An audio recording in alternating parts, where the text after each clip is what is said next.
안녕하십니까. 원영이정의 명리산책. 오늘 시간에는 제110강 전환격 중에서 주로 염상격을 기준으로 해서 설명을 드리겠습니다. 다 지난 시간에 곡직격을 공부했는데 전환격의 그 조건이라고 하는 것은 그만합니다. 우선 지난 시간에 곡직격의 예시를 좀 부족한 듯 해서 오늘 한 두 명주를 또 한 번 더 예를 든 뒤에 염상격의 설명으로 가겠습니다. 여기 곡직격의 예시에서 두 사주를 놨는데 제가 사주 이렇게 예시를 들다 보면은 한자가 틀리든지 두자가 틀리든지 해서 주로 유사한 사주의 예를 갖다가 주로 많이 드는 편입니다. 그것은 제가 제 나름대로 의도하는 바가 있어서 그러한 예를 일부러 찾는데요. 대개 임상을 이렇게 하다 보면은 시를 잘 모르는 분들이 주로 많이 오셔요. 좀 연세가 있으신 분들의 경우는 시를 정확히 알기 좀 어렵지 않습니까? 그러다 보니까 태어난 시간이 심한 경우는 낮인지 밤인지도 구분이 안 되고요. 그 다음에 그냥 막연하게 옛날 농경사회 같은 데에서 보면은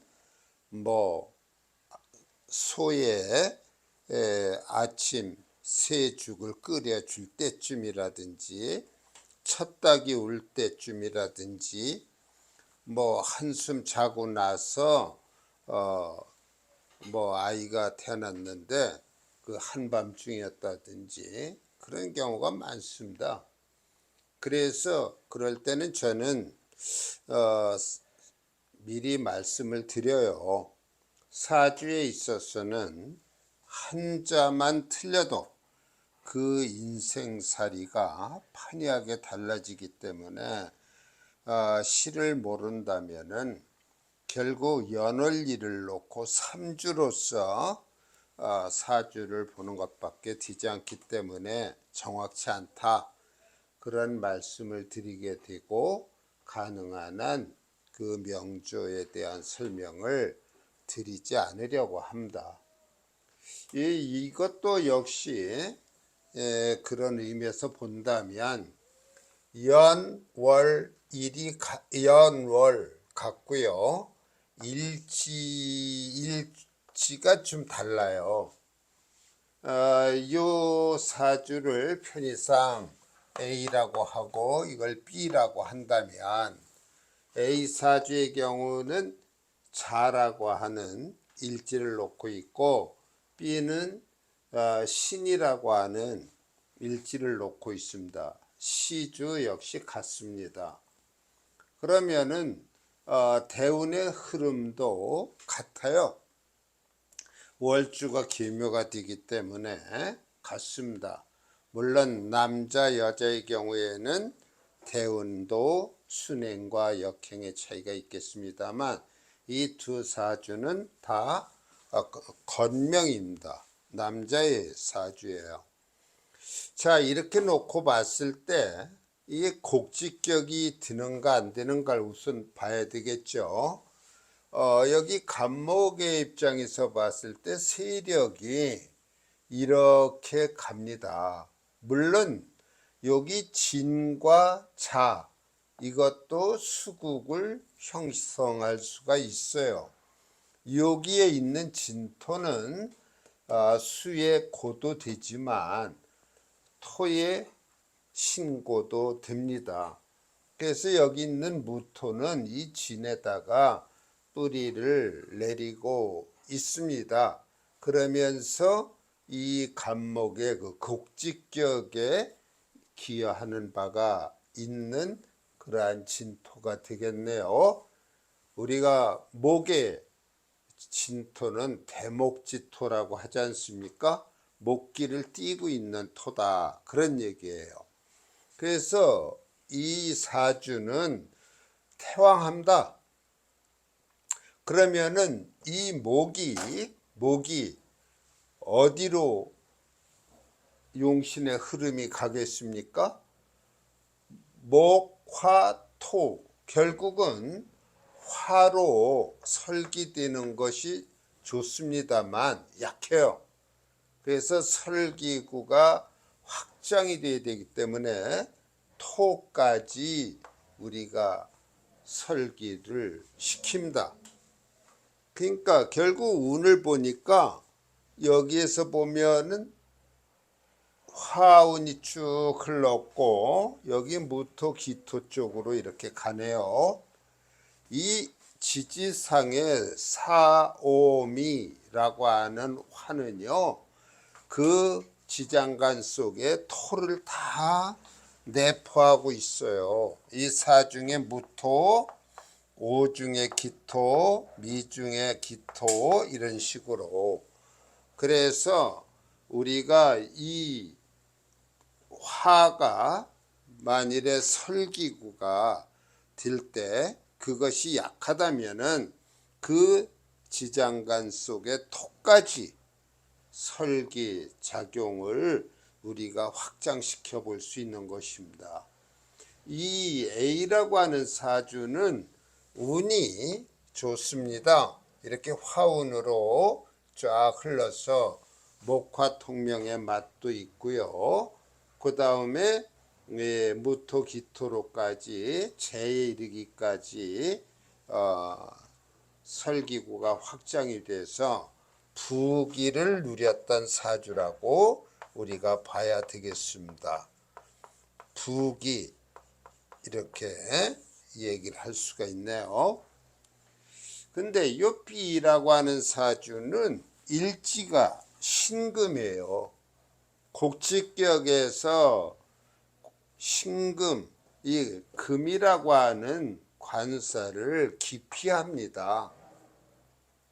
근데 요 기피하는 그 정도로서 끝나는 것이 아니고 요 무진이 있어 가지고 이게 토생금을 해줘요. 그러니까 이 사주의 세력이 이렇다고 할 때 관을 용신으로 쓸 수가 있는 상태죠. 그러니까 이것은 곡직격이 아니고 파격이에요. 아무리 간목일주가 인묘, 요 신금만 없으면 인묘진이라고 하는 방국을 놓아서 곡직격이 형성이 됩니다마는 이 사주는 곡직격이 아닙니다. 파격이에요. 그렇게 놓고 본다면은 이 사주의 경우는 이 사오미 운 때 좋을 수가 없어요.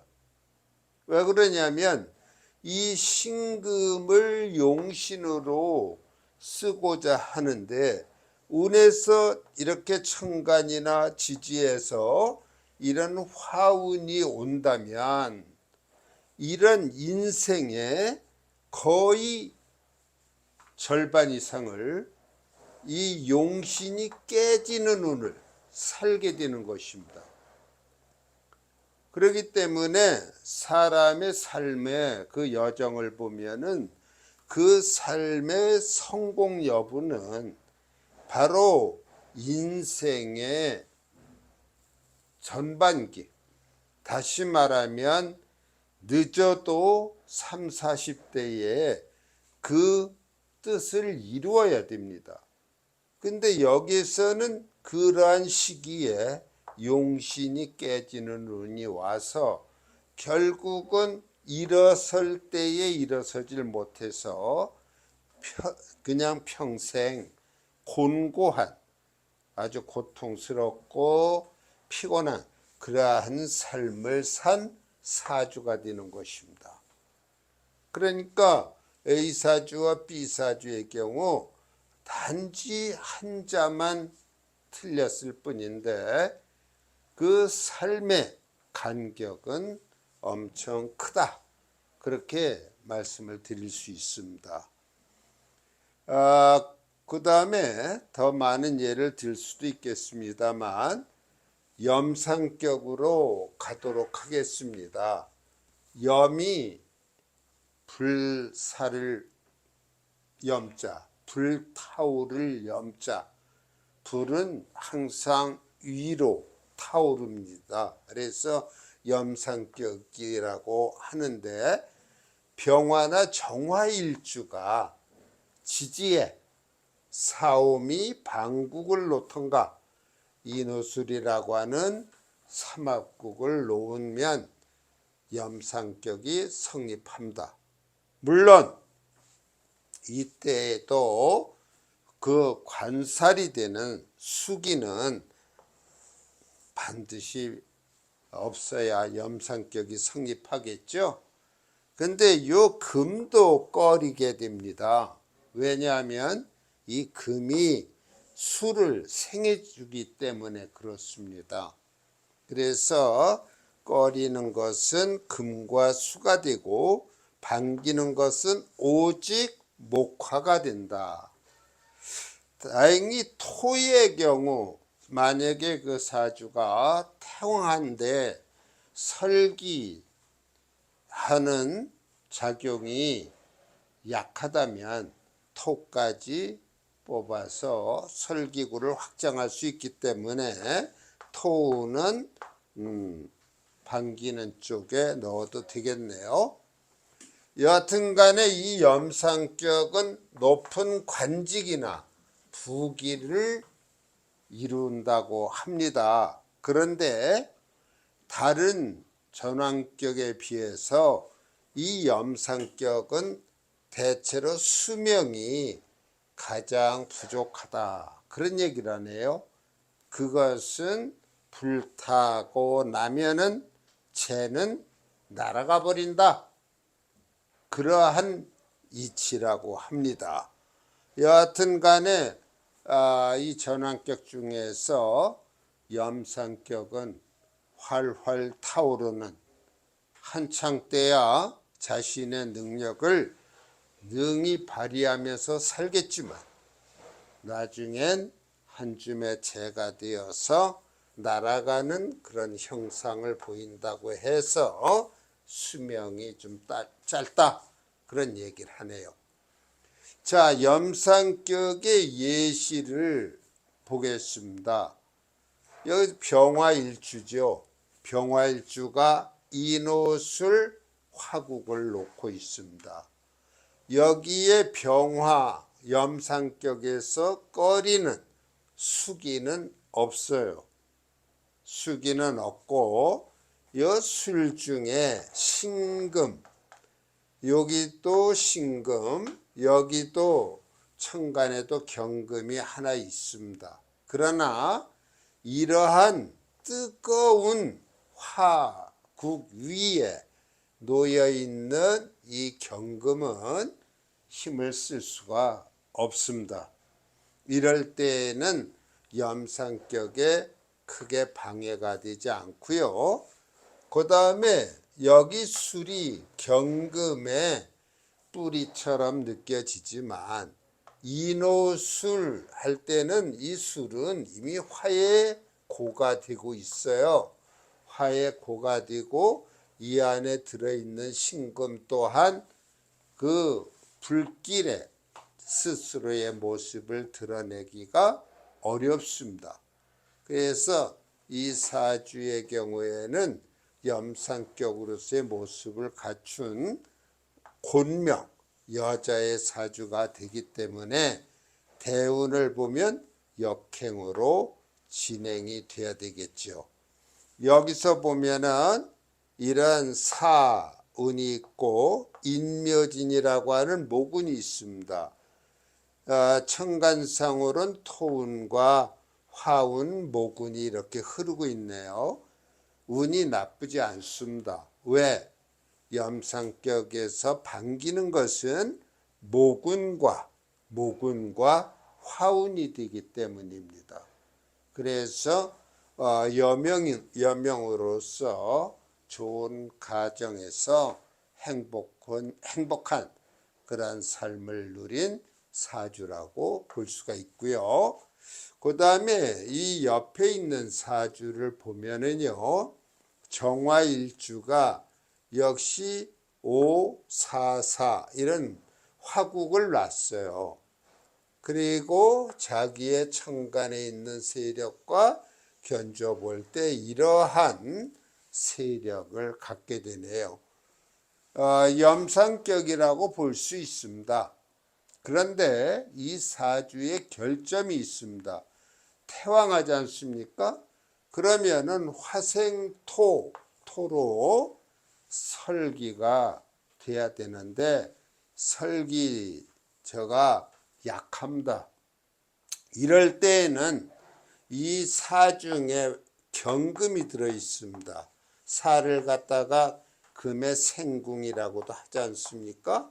그러면은 설기구를 갖다가 금까지 뽑아줘야 돼요. 우리가 이 금까지 뽑아줄 때 혹시 염상 쪽에서 이 금을 갖다가 꺼리는 경향이 있는데 이렇게 금을 갖다가 금까지 뽑아도 되느냐 하는 문제가 생기는데요.